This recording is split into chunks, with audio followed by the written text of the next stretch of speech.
D এর উচ্চারণ কখন ড না হয়ে বর্গীয় জ বা অন্ত্যেষ্টিয় জর মতো হয়, চলুন দেখি। আমরা জানি ভাওয়েল হচ্ছে 5টি, তো এই 5টিকে ভাওয়েল বলা হয়। কোনো ওয়ার্ডে যদি ডি এর আগে ভাওয়েল থাকে, পরেও ভাওয়েল থাকে, কি বললাম মনোযোগ সহকারে শুনুন।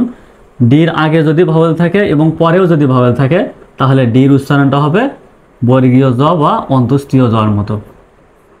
যেমন গ্রাজুয়েশন বানানে দেখেন, এই ডি এর আগে কি আছে? ডি এর আগে ভাওয়েল আছে, পরেও ভাওয়েল আছে। ডি এর আগে এ আছে, এটা ভাওয়েল। ডির পরেও ভাওয়েল আছে, ইউ আছে, ইউটাও কি ভাওয়েল। সুতরাং এখানে ডির উচ্চারণ ডর মতো না হয়ে জর মতো হবে। জি আর এ গ্রা, ডি ইউ জু, A T I O N শন, গ্রাজুয়েশন। তো এটা কিন্তু এখন গ্রাজুয়েশন হবে না, গ্রাজুয়েশন। এডুকেশন বানানে দেখুন, ডি এর আগে ভাওয়েল আছে, পরেও ভাওয়েল আছে, সুতরাং এখানে হবে ডি এর উচ্চারণ জর মতো। তো এই শব্দটা কিন্তু আমরা আমাদের দেশে সাধারণত এডুকেশন বলি, ডি এর উচ্চারণ ডর মতোই করি, যেটা ভুল উচ্চারণ। আমরা ছোটোবেলা থেকে এটি ভুল উচ্চারণ করে আসতেছি। সঠিক উচ্চারণটা হলো education.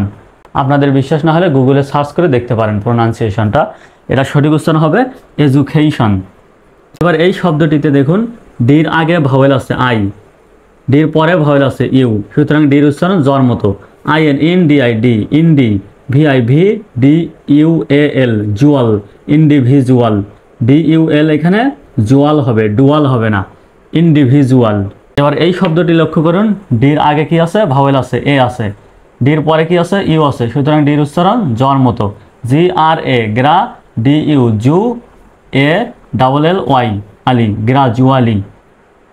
Graduation, education, individual, gradually.